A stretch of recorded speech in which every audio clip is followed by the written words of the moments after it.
Yolan Chu and welcome to another exciting day in our galaxy, and today it's time for another part of my little artifact series. But before I talk about the dual generators, I just want to quickly say that if you're not a subscriber of my channel yet but do like my videos, then please do subscribe to my channel, and when you do, also click this little bell and all notifications so you will be notified when another video comes out.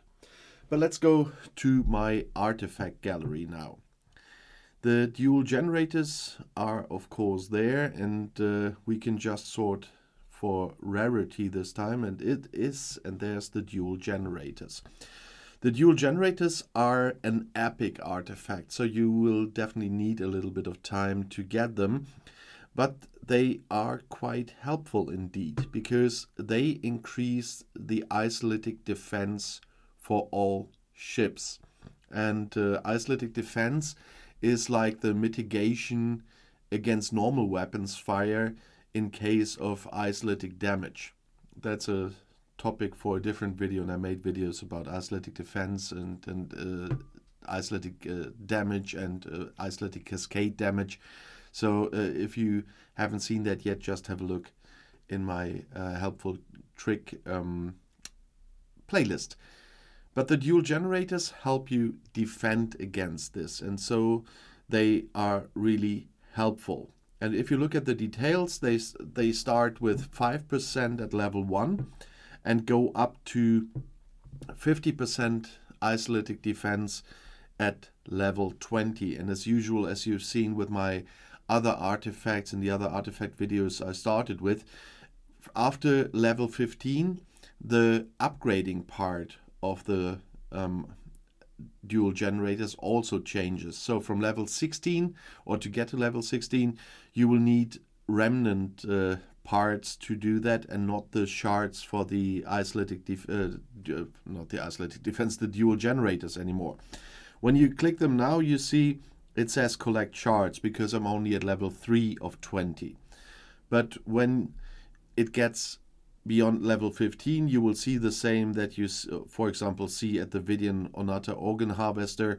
There's a completely different look already, and it says level up instead of collect shards, because here then you upgrade it with artifact remnants and not with the shards anymore. And I guess I've talked about the way this works in all the videos for the Proton's Blaster, the Blade of Tacon, and so on, that I don't have to explain this in every video.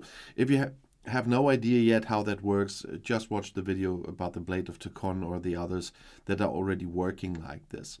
But the isolytic defense is something where I was kind of working hard on getting the dual generators. First of all, with Formation Armada,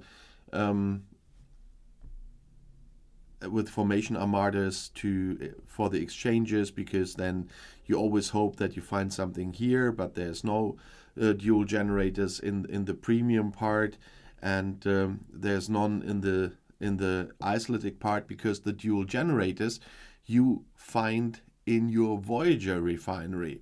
And unfortunately, that's something that you can't exchange all the times, but I still can show you where it is. If you go to your Voyager refinery and then to your rare anomaly sample exchange, that's where I get my dual generators parts.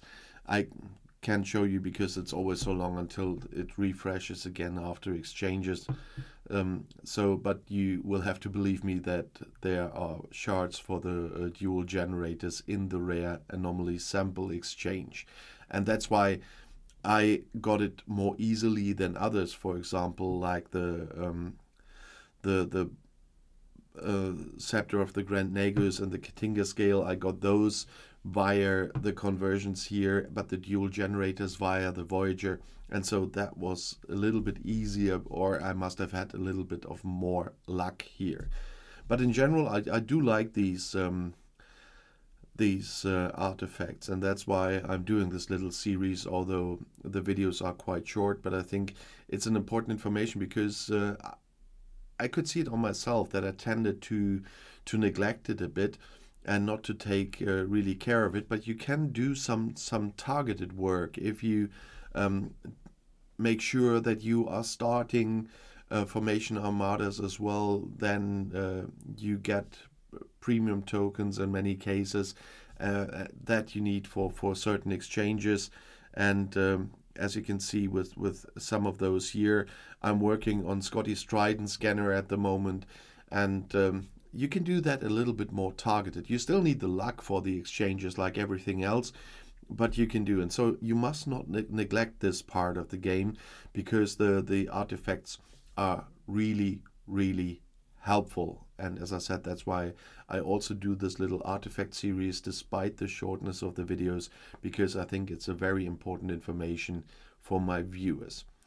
And if you want to add something about the dual generators, which by the way have the typical look of the stuff that you see in kind of every sci-fi movie, what they are putting, at least every American one, that they put somewhere in the sets there.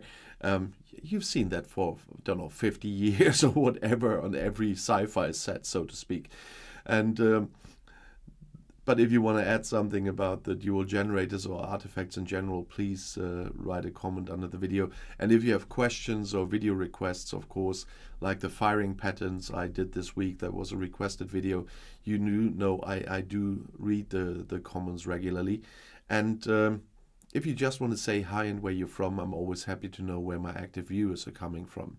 And talking about active viewers, if you want to join my Outside Views STFC Discord, it's a bit erratic with the links there, so I have to say that I always put a pinned comment under the videos as soon as I can after publishing.